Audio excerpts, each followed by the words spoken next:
everyone, welcome to on my YouTube channel Education Tube. Today we are going to talk about upcoming mission for Venus planet because NASA recently announced two robotic mission will be sent to observe atmosphere and the surface of the Venus. सो आज हम इस video में बात करेंगे NASA ने जो announce किया है दो रोबोटिक मिशन के बारे में जो कि शुक्र ग्रह से संबंधित है।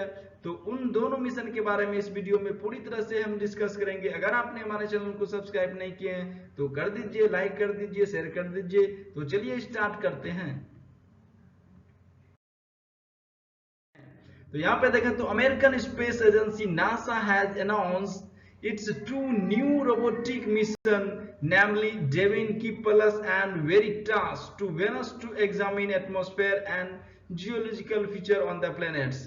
तो नासा जो है दो मिशन अपना भेजेगा और दोनों मिशन जो होगा रोबोटिक होगा और यहाँ पे नाम दिया गया है डेविन की एंड वेरिटास जो कि आपको रेड कलर में दिखेगा।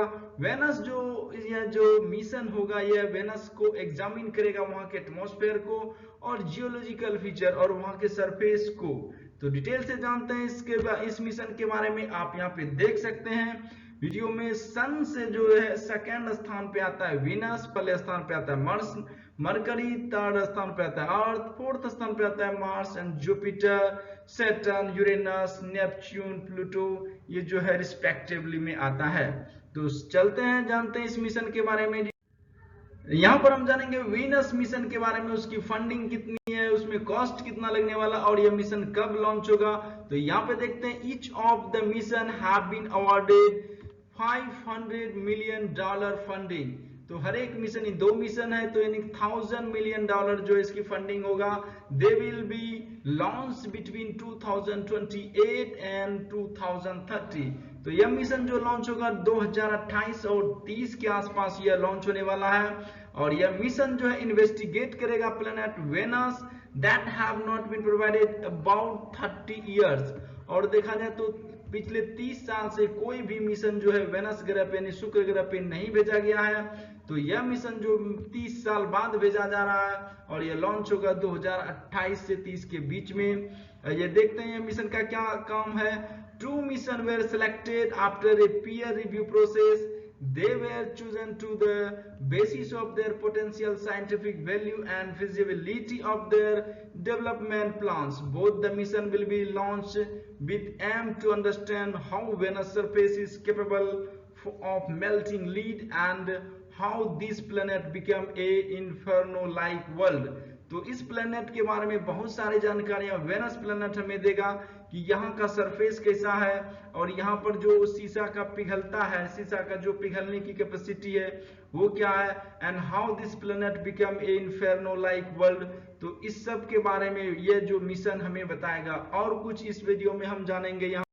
यहाँ पे दो मिशन है जो दोनों रोबोटिक मिशन होगा, डेविन की plus mission and Veritas mission. तो यहाँ पर वन बाय वन करके हम जानते हैं इसके बारे में। डेविन की प्लस मिशन के बारे में, डेविन की प्लस ये deep atmospheric Venus investigation of noble gases chemistry and imaging mission. तो यह जो मिशन है उसके एटमॉस्फेयर को इन्वेस्टिगेट करेगा डीपली, उसके एटमॉस्फेयर में क्या है और नोवेल गैस के बारे में भी एंड इमेजिन करेगा। It will measure atmosphere of the Venus to gain insight into how it form and evolve. और ये जो मिशन है ये भी जांच करेगा कि इसका जो एटमॉस्फेयर हुआ है किस तरह से फॉर्म हुआ है, यानी किस तरह से बना है और किस तरह से डेवलप हुआ है। It also seeks to determine whether Venus ever had an ocean. और ये भी बात बताएगा कि कभी वेनस के सरफेस पर कभी समुद्र हुआ करता था या नहीं, ये बातें बताएगी डेविन की प्लस मिशन। अब जानते हैं यहाँ पे वेरिटास मिशन के बारे में, ये क्या करेगा। This mission is called as Venus emissivity radio science InSAR topography and spectroscopy. It will map surface of Venus. तो यहाँ पर जो है वेरिटास मिशन जो है सरफेस जो है वेनस का उसको मेजर करेगा, जबकि डेविन की प्लस मिशन जो उसके एटमॉस्फेयर को मेजर करेगा।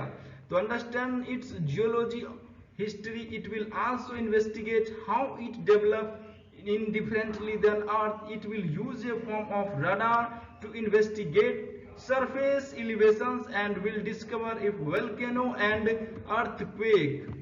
वेरिटास मिशन एक तरह से देखा जाए तो ये वेनस के सरफेस के बारे में पूरी तरह से जानकारी देगा कि वहां पर जो है अर्थक्वेक होता है या नहीं होता है, या वोल्केनो की संभावना है या वोल्केनो है कि नहीं, और वहां का जो सरफेस एलिवेशन है उसके बारे में स्टडी करेगा। तो पूरी तरह से देखा जाए तो वेरिटास जो है सरफेस का स्टडी करेगा और जो डेविन की है वो एटमॉस्फेयर के स्टडी करके बताएगा। तो चलते हैं बैकग्राउंड जानते हैं एक बार वेनस के बारे में। देखा है तो last probe to visit Venus was Magellan orbiter in 1990। तो 1990 में जो है ऑर्बिटर भेजा गया था वेनस पे, मैगेलन था जिसका नाम।